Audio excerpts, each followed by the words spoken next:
que dice así: Igualmente, jóvenes, estad sujetos a los ancianos y todos sumisos unos a otros, revestidos de humildad, porque Dios resiste a los soberbios y da gracia a los humildes. Humillaos, pues, bajo la poderosa mano de Dios, para que Él os exalte cuando fuese tiempo. ¿Puedes bajar un poquito el micrófono, Javi? Gracias. Ahí hemos estado considerando varios puntos acerca de lo que es la primera parte del versículo, acerca de esa resistencia que Dios está o se opone ante aquellos que son soberbios, aquellos que no están en la posición en la que Dios le agrada. Por eso el Señor dice que Dios resiste a los soberbios. Habíamos considerado lo que significaba esta posición, el estar en esta condición de soberbios delante de Dios. Y habíamos hablado bastante acerca de este mal que reside en todo hombre y en toda mujer antes de venir a este carácter humilde ante Dios. Características de la humildad. Estamos considerando ahora lo que es esta nueva posición a la cual Dios pone al hombre, ejerciendo Dios una obra en aquel que escoge, que es tener el don del Espíritu Santo, que es la humildad. Un don que no reside en el hombre, que el hombre no nace con esta capacidad, sino que tiene que venir Dios y tiene que dársela. Dios tiene que hacer una obra en el hombre, en la mujer, para que éste pueda venir y ser transformados a este carácter. El Dios que creó el cielo y la tierra, el Dios que nosotros no podemos ver con nuestros ojos, pero que mantiene todas las cosas y nos mantiene a nosotros, nos sustenta a todos nosotros, Él ha querido ser benignos con todos los seres humanos. Pese a que nosotros le hemos dado la espalda a Él para poder vivir nuestras propias leyes y no las que Dios nos ha dado para que nosotros anduviésemos por ella. Este mismo Dios nos avisa por medio de la Biblia, o sea, su propia palabra, que el orgullo del hombre es uno de los más grandes obstáculos serios para poder experimentar o para poder conocer las benignidades que Dios quiere darle a los seres humanos. Y por lo contrario, habíamos visto también la humildad, es la postura que nos permite recibir todo este bien del cielo que el Dios bondadoso, por pura gracia, repito, le quiere dar al hombre.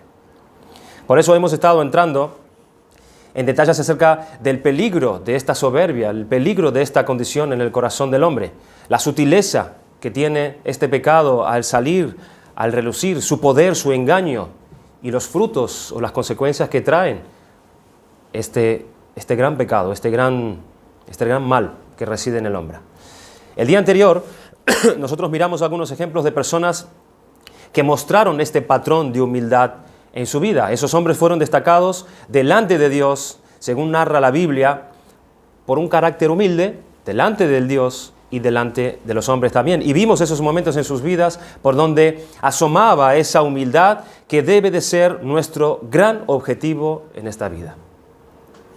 Dijimos que un corazón humilde, a medida que descubre aspectos nuevos de Cristo o experimenta nuevas misericordias de Dios en su vida, es inclinado a mirar, ¿a dónde? Al pasado. ¿Y para qué mira al pasado? Para que él pueda ver ese mal, para que él pueda observar esa suciedad que hay en su corazón, lo cual le lleva a bajarse a sí mismo ante Dios. Sin embargo, el orgullo en el corazón, por el contrario, opera de otra forma. Este recibe las bendiciones de Dios, pero se olvida de su pasado y como resultado, él lo que hace es enaltecerse a sí mismo. Esas son las cosas que estuvimos mirando un poco en estos últimos domingos. Así que ahora vamos a pasar a considerar mucho más detenidamente en lo que son esas cualidades o ese corazón en donde mora y en donde reside la humildad que Dios da al corazón del hombre. Pero antes vamos a pedirle al Señor la ayuda y que Él nos dirija. Señor y Padre nuestro, amado Dios, una vez más tenemos el privilegio de poder abrir tu palabra y considerar tus enseñanzas. Tu palabra que tú la has dejado, Señor, para que esta pueda revelar tu carácter, revelar tu persona, revelar la obra que tú has hecho por medio de Jesucristo para beneficio y la salvación del hombre.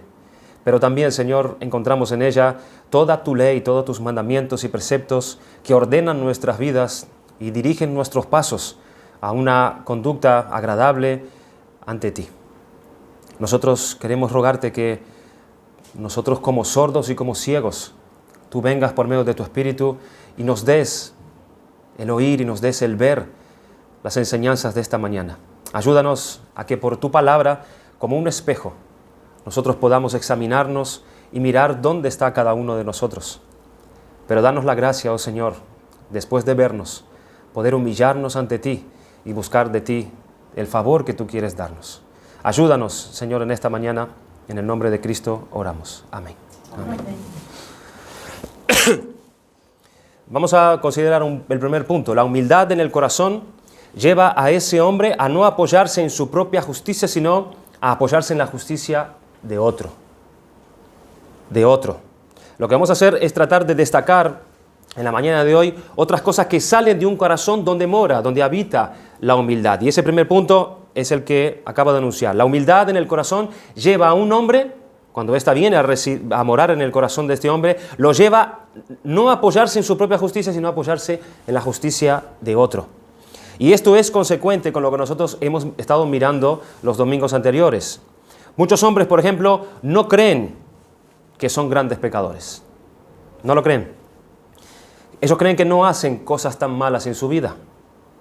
Sí, tienen pecados como todo el mundo lo tiene, pero son gente que tiene además buenas cosas que contrasta con esos pocos o no tan graves pecados que ellos consideran en su vida.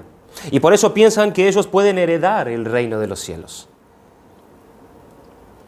Y así ellos se esfuerzan y así ellos pueden recibir los favores y las bendiciones de Dios. ¿Por qué? Porque Dios no tiene cosas importantes que reclamarles a ellos. Según ellos.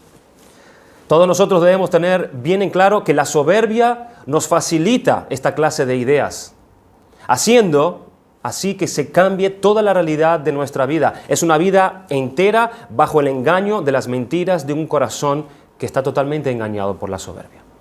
Jeremías escribió acerca de tal corazón. Él dice: engañoso es el corazón más que todas las cosas, y perverso, ¿quién lo conocerá? Yo, Jehová, que escudriño la mente, que pruebo el corazón para dar a cada uno según su camino, según el fruto de sus obras. El corazón es engañoso. El corazón es perverso más que todas las cosas que existen en el universo. El orgullo que nos engaña nos lleva a pensar que somos lo suficientemente justos como para que Dios me dé de sus favores y que Dios tenga que estar obligado a darme de sus bondades. Por eso el hombre en su altanería asume que debe de estar recibiendo los bienes de Dios en su vida. Y es por eso que él se levanta extrañado y aún contrariado y hasta afectado o enfadado si le ocurren cosas que él no esperaba en su vida. Y viene y le pide a Dios explicaciones. ¿Por qué Dios me hace esto a mí? ¿Por qué Dios se ha llevado mi ser querido? ¿Yo qué he hecho para que Dios me dé esto? Si yo no merezco algo así, y no se explica a él lo que está pasando en su vida, y aún él viene y es capaz de culpar a Dios por esos males que él recoge en sus vidas. Dice en Proverbios capítulo 19, versículo 3, la insensatez del hombre tuerce su camino y luego contra Jehová se irrita su corazón. Otra traducción dice, hay gente insensata que arruina su vida ella misma, pero luego le echa la culpa al Señor. ¿Ven el engaño del corazón? La persona con un corazón así asume que Dios le tiene que ayudar. Y por supuesto, no pueden permitir que pasen cosas dolorosas y adversas en su vida. Y más aún, que Dios no tiene el derecho de enviarlos incluso a la condenación. ¿Y por qué este hombre piensa así? Porque él vive sobre la base de su propia justicia. Y espera un comportamiento consecuente de Dios hacia él, en base a esa autojusticia, esa propia justicia que él cree que tiene. El orgullo en el hombre le hace pensar que tiene la justicia que necesita para que Dios le dé de su gracia y de sus favores. Y así hace la soberbia. Pone al hombre confiado en su propia justicia y desde ahí él vive tranquilo, pensando que todo le tiene que salir bien y que aún incluso después de la muerte Dios debe recibirlo con los brazos abiertos en el cielo. Déjame hacerte una pregunta y me gustaría que tú pudieras ser sincero o que tú pudieras ser sincera y que te la puedas contestar allí en el tribunal de tu mente, sin engañarte. Si tú te mueres hoy mismo, hoy, y te presentas delante de la misma presencia del Dios infinitamente justo e infinitamente santo, y Él te pidiera que le des un solo motivo, un solo motivo por el cual Él debería dejarte entrar en su reino. Yo te pregunto, ¿qué le responderías? Un motivo para que puedas entrar allí. ¿En cuál de tus obras de justicia tú te apoyarías? ¿Qué te da tranquilidad en tu vida, ahora y para la vida venidera? Piensa, ¿por qué causa justa debería Dios dejarte entrar en el cielo? ¿Tienes la respuesta? El hombre que conoce la verdadera humildad, él sabe que no tiene esa justicia donde él apoyarse y donde no estar tranquilo en su vida. El humilde no tiene una justicia propia donde apoyarse y él lo sabe. Él lo sabe. Escuchen las palabras de un hombre que conoce la verdadera humildad. Salmo 143, versículo 2. Oh Jehová, oye mi oración, escucha mis ruegos, respóndeme por tu verdad, por tu justicia, y no entres en juicio con tu siervo, porque no se justificará delante de ti ningún ser humano. En otras palabras, Dios, si tú vas a juzgarme, si tú vas a tratarme de acuerdo a mis pecados, estoy perdido. Yo no puedo defender mi justicia ante ti. Yo no puedo esperar ningún bien de Dios apoyado en mi propia justicia. Esta es mi condenación, porque yo no tengo justicia alguna delante de Dios a la cual yo pueda confiar o en la cual yo me pueda apoyar. Ningún pecador, hermanos, ningún pecador puede resistir la mirada de Dios si trata de justificarse a sí mismo. Ninguno. Muchas personas cuando son confrontadas con el Evangelio de Cristo suelen no estar de acuerdo con ese tipo de juicio que Dios pasa con respecto a la condición, a la verdadera condición en la que se encuentra todo hombre. Y se justifican diciendo que lo que han hecho a lo largo de sus vidas no ha sido tan malo para que Dios los condene. Si le preguntáramos a esas personas si no le importaría que su esposa o su marido o su madre o su padre o sus hermanos o sus amigos supieran todo lo que ellos han hecho, o las cosas que en secreto han estado mirando. Si le preguntáramos a esas personas si no les importaría que las demás supieran todo lo que ellos han pensado durante esta semana y todo lo que han deseado, ¿les importaría que otros supieran eso? ¿Ustedes creen que les importaría que los demás supieran estas cosas? A ti, que ciertamente no te gustaría de modo alguno que nadie supiera las cosas de ti. ¿Cómo te atreves entonces a decir en la presencia del Dios Santo, que conoce todos los pensamientos de tu corazón y conoce, donde dice en Hebreos que no hay cosa creada que no sea manifiesta en su presencia, antes bien todas las cosas están desnudas y abiertas a los ojos de aquel a quien tenemos que dar cuenta? ¿Tú crees que lo que tú has hecho a lo largo de toda tu vida no ha sido tan malo? Cuyas cosas te avergonzaría de mostrárselas a los hombres, pero delante de un Dios santo no son para tanto. Te justificas a ti mismo delante de Dios creyendo que Dios no tomará en cuenta esos males tuyos. No, ningún pecador podrá aguantar la mirada de Dios si trata de justificarse a sí mismo. ¿Por qué? Porque no se justificará, como dice el salmista, ningún ser humano delante de Dios. El hombre que conoce la verdadera humildad, él sabe que no tiene esa justicia donde apoyarse ni estar tranquilo andando en su vida. Dice el Salmo 130, versículo 3. Otro hombre que conoce profundamente este tipo de humildad, él dice: de lo profundo, oh Jehová, a ti clamo. Señor, oye mi voz, estén atentos tus oídos a la voz de mi súplica. Jehová, si mirares a los pecados, ¿quién, oh Señor, podrá mantenerse? Si el Dios omnisciente, el Dios que todo lo conoce, llamara a cuentas en estricta justicia por toda falta de conformidad a su justicia, ¿dónde nos encontraríamos nosotros? Verdaderamente Él registra todas nuestras transgresiones, pero de momento Él es movido a paciencia por nuestro gran historial delante de Él.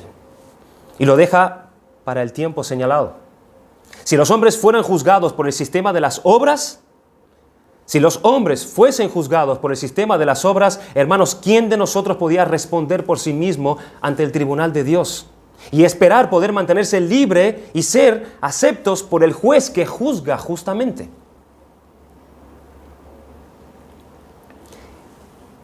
Este engaño de la soberbia es terrible. Te puede llevar a la misma condenación en aquel día. El salmista dice: estén atentos tus oídos a la voz de mi súplica, Jehová, si mirares los pecados. En otras palabras, de lo profundo, oh Dios, clamo a ti, oye mi voz, te suplico que no mires nada de todo lo que yo he hecho. No lo hagas, Señor. No pongas tus ojos sobre mis pecados, porque no podré mantenerme en pie, sino que solo mires lo que tú has hecho en tu misericordia a mi favor. Oh Señor, ay de mí si tomaras en cuenta mis pecados. ¿Cómo me justificaré yo de ellos? El hombre en verdad humilde no es ese que pone una cara de buena persona ante los demás. El que parece suave y parece que tiene un espíritu apacible. Ese no es el humilde, no. Es aquel que puede ver un catálogo de pecados en su alma y en su vida. El humilde sabe que si Dios viene a tratarnos por nuestros pecados, no podemos mantener nada, no podemos poseer nada, ni bienes, ni salud, ni vida, ni nada. Si mirara Dios nuestros pecados, ¿quién, oh Señor, podrá mantenerse en pie? Un hombre humilde no se apoya, no puede apoyarse en su propia justicia para vivir así. ¿Por qué? Porque él sabe que no la tiene. Él sabe que no la tiene. Él no se engaña. Por eso él es humilde. La pregunta es: ¿dónde se apoya entonces el humilde? ¿Dónde se apoya el humilde? Si no es en su propia justicia, ¿en dónde se apoya el humilde? Pues el humilde se apoya en la justicia de otro. De otro, el humilde se apoya en la justicia de Jesucristo. Dice en Filipenses 3, versículo 8: y ciertamente aún estimo todas las cosas como pérdida por la excelencia del conocimiento de Cristo Jesús, mi Señor, por amor del cual lo he perdido todo y lo tengo por basura para ganar a Cristo y ser hallado en Él, escuchen, no teniendo mi propia justicia, que es por la ley, sino la que es por la fe de Cristo, la justicia que es de Dios por la fe.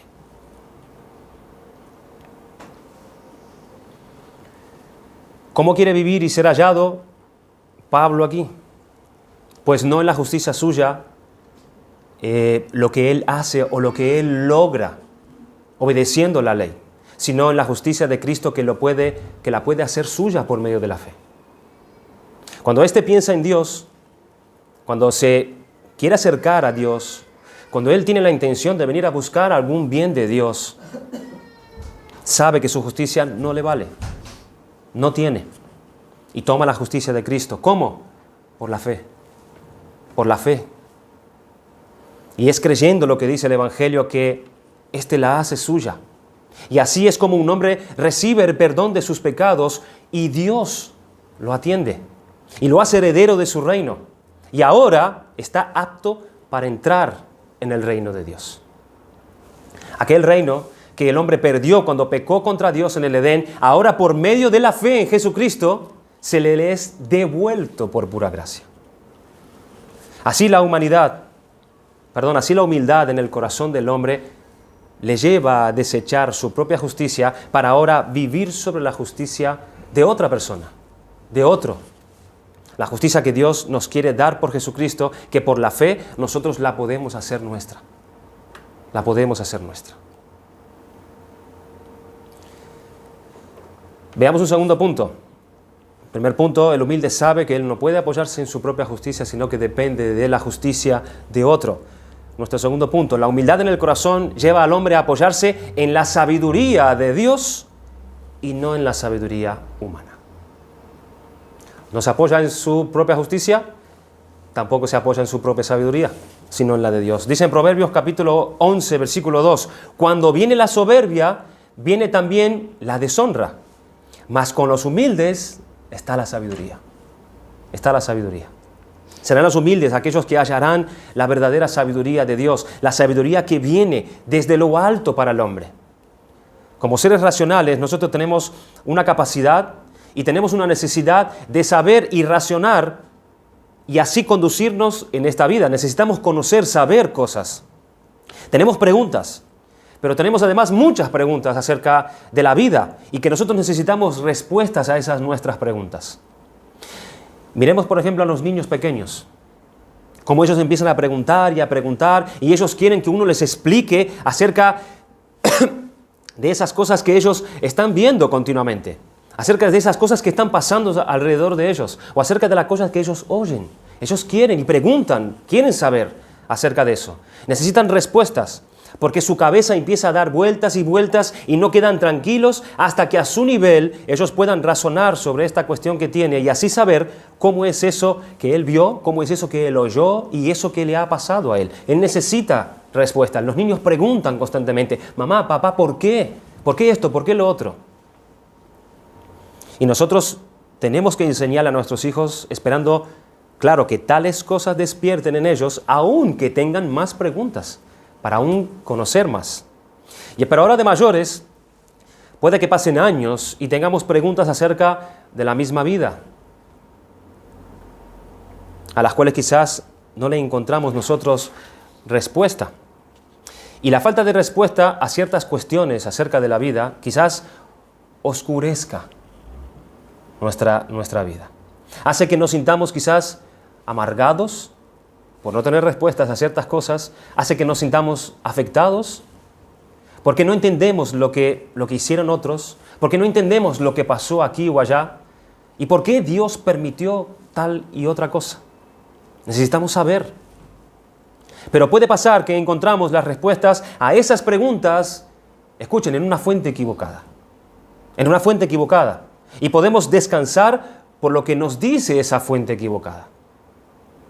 En el siglo en el cual nosotros vivimos, nosotros podemos decir que nosotros poseemos mucha sabiduría, ¿verdad? Cómo ha avanzado la ciencia hoy en día y dónde está el hombre en sus adelantos y en su saber y en su conocer. Disponemos de gran cantidad de información para consultar e investigar casi cualquier cosa que ven nuestros ojos. Encontramos que hay explicación para casi absolutamente todo. Sabemos mucho, se investiga todo, incluso a ver si hay vida después de la muerte. Poseemos hoy día facultades y medios para hallar respuesta a casi todas las cosas. Y fue por aquí precisamente por donde empezó el problema del hombre con Dios. Lo que nos ha trastornado enormemente a lo largo de toda la vida del ser humano. Dios, que es la fuente de toda verdad, Dios que es la fuente de toda sabiduría, de todo bien y vida, dijo al hombre, mas del árbol de la ciencia del bien y del mal no comerás, porque el día que de él comieres, ciertamente morirás. Génesis capítulo 2, versículos 16 y 17. Este mandamiento de Dios era una prueba de obediencia para el hombre. Y la cuestión detrás de esta prueba podría ser la siguiente. O era el hombre el que iba a definir lo que está bien y lo que está mal, o era Dios quien lo iba a hacer. Uno de los dos. Es por su sabiduría, su consejo y su propia opinión que va a definir el camino por el cual va a ir, o para ello se guiará por la sabiduría de Dios. Nosotros sabemos que el hombre comió del árbol. El hombre desobedeció a Dios. Él cogió el camino de su propia sabiduría. ¿Para qué? Para así ser como Dios. Esto fue la caída del pecado. En el pecado, nuestra perdición y la maldición de parte de Dios a todo este mundo. Y esto es lo que nosotros hacemos según nos dice la palabra de Dios. En Romanos capítulo 1, versículo 22. Profesando, o sea, alegando, afirmando, diciendo ser sabios, se hicieron necios. Confiando en la sabiduría humana, pensando que nuestra sabiduría es válida para poder buscar todas las respuestas en esta vida, entonces nos volvemos necios. Es la soberbia la que nos lleva a descansar en la sabiduría del hombre como suficiente para encontrar la dicha y la felicidad. Cuando Dios ha dicho, hermano, otra cosa, en 1 Corintios capítulo 1, versículo 20, ¿no ha enloquecido Dios la sabiduría del mundo? Quiere decir que Dios se esconde de la sabiduría del hombre. El hombre no podrá conocer a Dios por medio de su propia sabiduría, ni de su capacidad de investigar, ni de razonar las cosas de la vida. No podrá conocer a Dios por medio de su propia sabiduría. Las grandes cuestiones acerca de la vida del hombre, quiénes somos, de dónde venimos, para qué nosotros estamos en este mundo, por qué existimos, dónde está Dios, cómo conocer a Dios, a dónde vamos después de la muerte, ¿nos juzgará Dios un día? Todas esas preguntas, estas cuestiones no las puede resolver la sabiduría humana por investigación y por su propio razonamiento. No lo puede. Esto es lo que Jesús decía en aquella oración en Mateo capítulo 11, versículo 25. Te alabo, Padre, Señor del cielo y de la tierra, porque escondiste estas cosas de los sabios y entendidos. Aquí está la sabiduría humana. ¿Qué cosas se refiere Cristo que Dios escondió a estos sabios en su propia opinión? Pues las cosas esenciales, las cuestiones esenciales de la vida de nuestra salvación. Y ahí están los sabios y los filósofos, ahí están esos científicos con teorías tras teorías, ideas tras ideas, hombres preguntándose dónde está Dios, hombres preguntándose dónde está qué es la vida, a dónde vamos, por qué Dios hace esto, por qué Dios hace lo otro, preguntas y más preguntas, ideas tras ideas, y nunca llegan a encontrar la respuesta. Nunca.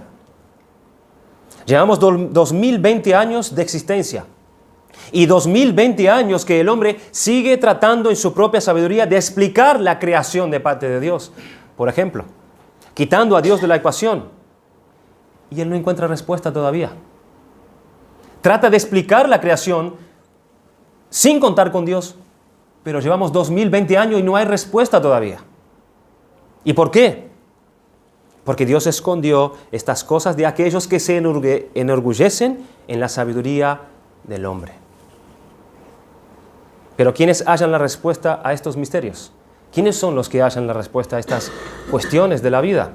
El texto de Mateo capítulo 11, versículo 25, Dios dice, en aquel tiempo respondiendo Jesús y dijo, te alabo Padre, Señor del cielo y de la tierra, porque escondiste estas cosas de los sabios, de los entendidos, y las revelaste a los niños. Sí, Padre, porque así te agradó. ¿Quiénes son estos niños a los cuales se refiere Jesús aquí? Aquí cuando Cristo habla de niños se refiere a los humildes. A los humildes. Aquellos que pueden escuchar la sabiduría de Dios que nos da por su palabra y la reciben. Los humildes que no se vanaglorían en la sabiduría humana y sus razones, sino escuchan lo que Dios dice en su palabra y lo reciben para saber qué hacer y cómo vivir en esta vida que Dios nos dio. Esta es la verdadera sabiduría. La sabiduría que proviene de Dios. Esa que desechó Adán en el principio. Por eso dice en 1 Corintios 3, versículo 18, ninguno se engaña a sí mismo, si alguno se cree sabio en este mundo, hágase ignorante para que llegue a ser sabio. No se engañe ninguno a sí mismo. ¿Se cree sabio con la sabiduría del hombre? Esa no es la verdadera sabiduría. No te engañes pensando que sabes mucho con esto. Hágase ignorante, sea humilde, dispóngase a aprender y ser enseñado en lo que Dios dice en las Santas Escrituras para así ordenar su vida y hacer como Dios dice. Ese será en verdad sabio porque tendrá la sabiduría de parte de Dios. Por eso Proverbios, como leímos antes en capítulo 11, versículo 2, Dios dice que con los humildes está la sabiduría. Con los humildes habita la verdad, porque saben que son meras criaturas que Dios formó del polvo, que hemos pecado y por nosotros mismos no vamos a hallar el bien y la dicha ni en esta vida ni en la venidera. El humilde lo sabe. No se inflan con sus razonamientos e ideas, sino que se declaran ignorantes, se vacían de su mal saber. Se vacían de su mal saber para poder escuchar lo que Dios nos enseña y aprender lo que Él dice como verdad en su palabra. Y cuando se ponga en duda entre la sabiduría del hombre y la sabiduría de Dios, ¿qué dice las Escrituras? Sea Dios veraz y todo hombre mentiroso. Por eso es muy necesario, hermanos, que nosotros le enseñemos a nuestros hijos la palabra de Dios. Esto es vital. No descuiden eso, no vivan solamente para correr y para trabajar y para traerle el vestido y para traerle la comida. No, hermanos, eduquen sus mentes por medio de la palabra de Dios. Siéntense con ellos para enseñarle la sabiduría, la verdad de Dios, día tras día, porque el mundo vendrá, sí o sí, el mundo vendrá a enseñar la sabiduría del hombre a nuestros hijos. Vendrá a enseñarles lo que es un hombre según ellos. Vendrán a enseñarles lo que es una mujer según ellos. Vendrán a enseñarles que un matrimonio no es solamente un hombre y una mujer, sino que un matrimonio también puede ser un hombre con un hombre y una mujer con una mujer. La sabiduría del mundo. En ciertos países ya quieren establecer el matrimonio entre un ser humano y un animal. ¿Eso es sabiduría? Eso es una vergüenza. ¿Y cuánto crees tú que tardará esa sabiduría en llegar a nuestro país? Vendrán a enseñarles que no hace falta que se sujeten ni se sometan a ninguna autoridad, que ellos son libres para hacer lo que quieran y para ser lo que ellos quieran ser. Vendrán a enseñarles que abortar un bebé no es matar, que eso no es matar. Cuando Dios dice que tendremos que dar cuenta de la vida de cada uno de esos seres humanos creados según la imagen de Dios. La sabiduría del mundo es contraria a la sabiduría de Dios. Absolutamente contraria. Hay de aquello que a lo malo lo llaman bueno y a lo bueno lo llaman malo. Hay de aquellos. Que nosotros podamos orar como Pablo oró por la iglesia de Colosas, por lo cual también nosotros desde el día que lo oímos no cesamos de orar por vosotros y de pedir que seáis llenos del conocimiento de su voluntad en toda sabiduría e inteligencia espiritual, para que andéis como es digno del Señor, agradándole en todo, llevando fruto en toda buena obra y creciendo en el conocimiento de Dios. Colosenses 1 del 9 al 10. Parece ser que cada persona tiene su propia sabiduría incluso. Cada una se apartó por su camino, dice en Romanos 3. Cada cual se apartó por su propio camino. Cada cual vive su vida como bien le parece. Cada cual cría a sus hijos como bien le parece. Cada cual tiene una idea de Dios como a él bien le parece. Es por eso que hay tantas religiones distintas en este mundo. Porque cada cual tiene su propia opinión acerca de la vida, acerca de lo que sea.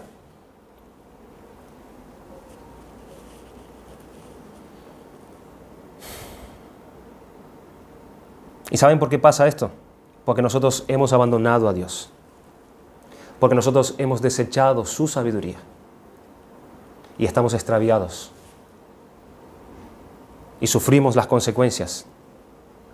Y haciéndonos sabios, somos necios. Y acarreamos con grandes consecuencias en nuestras familias, en nuestros hijos, en nuestros matrimonios.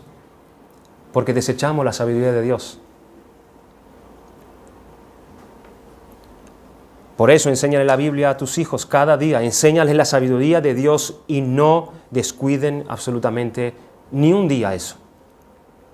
Para que no confíe en la sabiduría del hombre, sino que se apoye en la de Dios. Así le irá bien. ¿Y cuál útil será a ese hombre o esa mujer que ha aprendido a vivir con la verdad de Dios? Estos son los humildes. Y con los humildes está la sabiduría, dice la palabra de Dios. El humilde no se apoya en su propia justicia. El humilde no se apoya en su propia opinión, en su sabiduría. El humilde, por último, dice que la humildad en el corazón del hombre le lleva a pensar y verse como un siervo para hacer esas buenas obras que son útiles y beneficiosas para los hombres. El hombre humilde no ve que esas buenas obras son demasiado bajas para él. El orgullo enaltece al hombre, ¿verdad? Lo hemos dicho, y se lleva a ponerse por encima. Sus cualidades, sus necesidades, sus problemas son lo más importante. Y la gente se tiene que dar cuenta de eso. Y los de otros, a ellos no les estima mucho. Por eso el orgullo lleva a mirar por encima a los demás. A los demás lo ven desde lejos. La humildad, por el contrario, nos pone bajo y hace que valores al prójimo. Así que el poder servirlo lo considera un honor. Él está allí en esa posición de bajo. Y el servirle al prójimo, según el entendimiento que Dios le dio, para él es un honor. Para él no hay obra que sea demasiado baja para su persona. Esto es lo que nos dice Filipenses capítulo 2, versículo 3. ¿Recuerdan? Nada hagáis por contienda o por vanagloria, antes bien con humildad, estimando cada uno a los demás como superiores a él mismo. La humildad nos hace ver a los demás como superiores, esto es, dignos de nuestro servicio. ¿Cómo? Esto no es lo que el mundo enseña, ¿no? Esto es lo que el Evangelio enseña, que nuestra posición es esa. El mundo no te va a enseñar que tú eres digno de servir a los demás. ¿Estás loco? El que es humilde, ese no le importa, no hay obra pequeña, no hay obra baja para él. A él no le importa servir de esa manera, él es humilde. No sé quién fue uno de los puritanos que dijo que aquel que está en el piso, en el suelo, no hay más lugar donde caer, ¿verdad? Allí está él, en el último nivel. Él no se preocupa porque no hay lugar más bajo. La humildad nos hace ver a los demás como superiores, esto es, dignos de ser de nuestro servicio. No hay ejemplo mejor de este punto, más asombroso y llamativo, que el de nuestro Señor Jesucristo. Siendo Dios, dice la palabra de Dios que se hizo hombre, se humilló, Él se vació a sí mismo y en su humillación, ¿qué hizo? Pues venir a servirnos. Venir a servirnos. Dice en Mateo capítulo 20, versículo 28, el Hijo del Hombre no vino para ser servido, sino para servir y para poder dar su vida en rescate por muchos. Así que ninguna obra era demasiado baja para nuestro Señor. Tenemos aquel ejemplo en el capítulo 13 de Juan, en la última cena. Antes de ser prendido el Señor, ellos buscan ese lugar prestado para que Él y los 12 pudieran conmemorar esa Pascua. Y no había siervo alguno allí para poder hacer esas atenciones en aquellos que iban a estar reunidos. Así que, estando todos sentados comiendo, dice el versículo 4 y el 5, se levantó de la cena, hablando de Cristo, y se quitó su manto y tomando una toalla, se la ciñó. Luego puso agua en un lebrillo y comenzó a lavar los pies de los discípulos y a enjugarlos con la toalla con que estaba ceñido. Vaya que escena más extraña esta sería para los discípulos. Es una señal de verdadera humildad ante esos hombres. Pedro pensó en voz alta cuando le tocó a él. Entonces vino a Simón Pedro y Pedro le dijo, Señor, ¿tú me lavas los pies? Era algo difícil de encajar en la cabeza de ellos. Una sensación de incongruencia, de vergüenza, de sentimiento de culpa de parte de ellos. No puede ser eso así. Dice el versículo 6, Señor, ¿tú a mí me lavas los pies? ¿A mí? ¿Tú? El Señor de la gloria, a quien todas las cosas en el universo obedecen, aquel que creó y sustenta todo lo que existe, y se pone así delante de mí a lavarme los pies. Eso no puede ser. Esto es inconcebible. Una humillación, así no puede suceder. Dice la historia que cada tarea era esta tarea que tenía que hacer esta persona de lavar los pies a los convidados o a los de la casa, era la más baja de todos los siervos de la casa.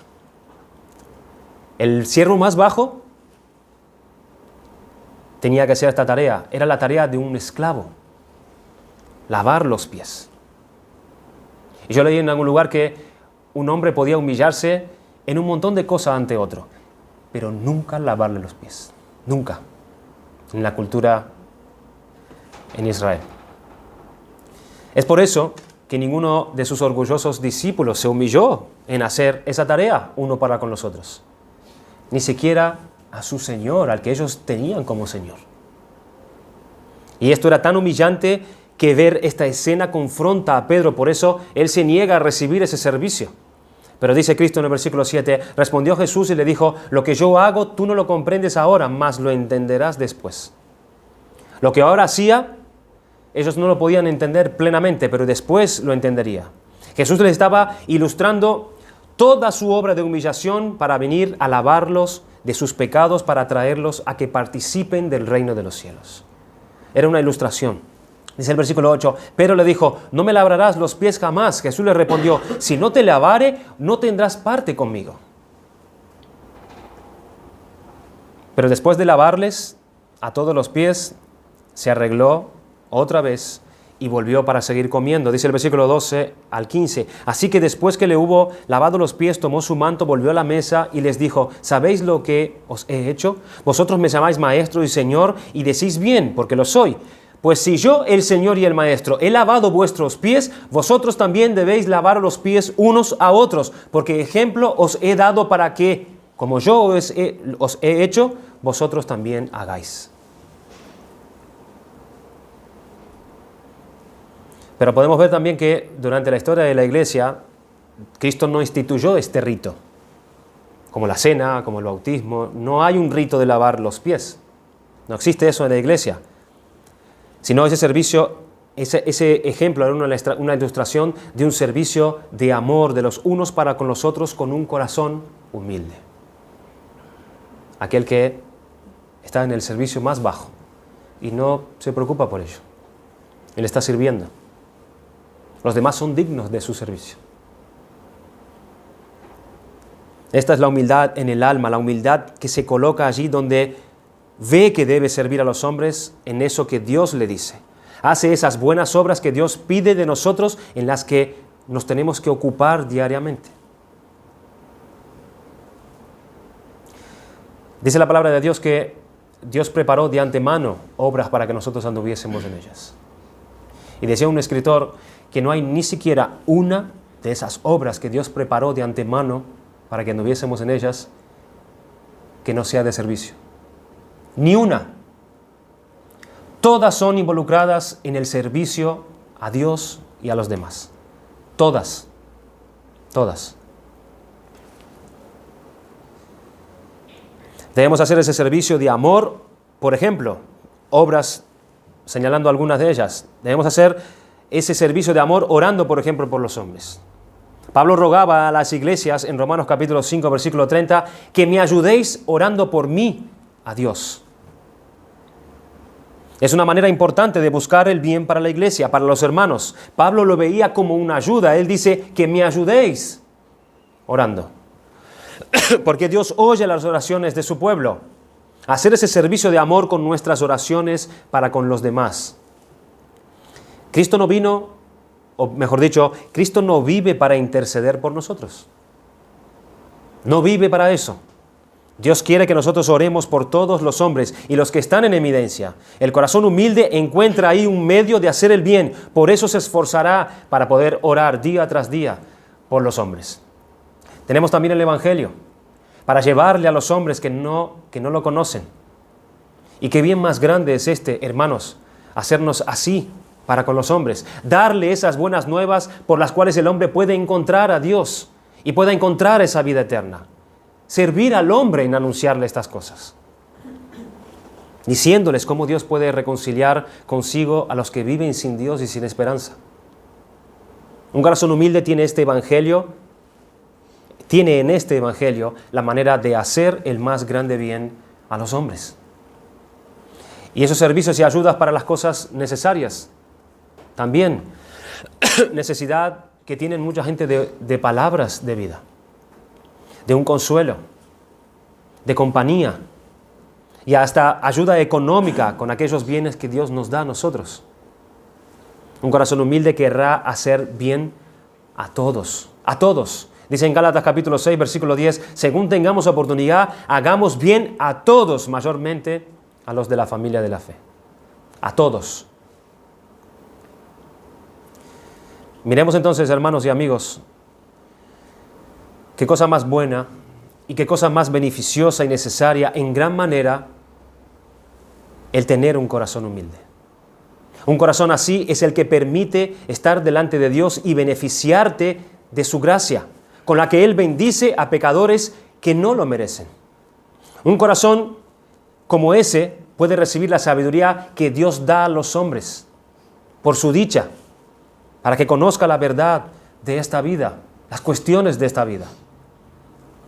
Y como ese corazón puede hacer bien allí en donde Él esté a los demás. Por el contrario, a este corazón humilde, qué destrozo y qué pérdida acarrea la soberbia y las peores cosas que podemos dejar en nuestra vida. La arrogancia y la soberbia. La arrogancia y la soberbia hará de nosotros un problema. No nos dejará servir a otros la arrogancia y la soberbia, sino estar buscando reconocimientos y honores en vez de servir. Nos dejará andar en nuestra propia sabiduría que siempre nos extravía y complica nuestras vidas siempre. Y nos dejará lejos de Dios y de las bondades de su gracia. Eso es lo que hace la soberbia y el orgullo. Te pregunto, ¿qué corazón tienes tú? ¿Qué corazón tienes tú? Mira la humildad verdadera por sus manifestaciones y mira la del orgullo por lo que hace en nosotros. ¿Cuál de estas manifestaciones alberga tu corazón? Dios quiere que estas cosas te ayuden a hacer un diagnóstico adecuado de ti mismo. Y busques un corazón que sirva al prójimo, que recibe la sabiduría de Dios y se beneficia de la salvación que Dios nos da por medio de la fe en Jesucristo. Y si Dios te dio la gracia, y si Dios te dio los ojos para ver que es el orgullo lo que está en tu corazón y en tu alma, puedes confesarlo a Dios. Puedes arrepentirte ante Dios para que te perdone de tal pecado y te libre de ese poder e influencia que te separa de Cristo en esta vida y que te mantendrá separado de Él por el resto de la eternidad. Arrepiéntete de ese pecado. Seas cristiano o no lo seas. Arrepiéntete de tu soberbia. Arrepiéntete de tu orgullo y clama a Dios por un corazón humilde que recibe las bondades y las misericordias de Dios. ¿Por qué? Porque Dios resiste a los soberbios, pero Dios da gracia a los humildes. Vamos a dar gracias al Señor por su palabra.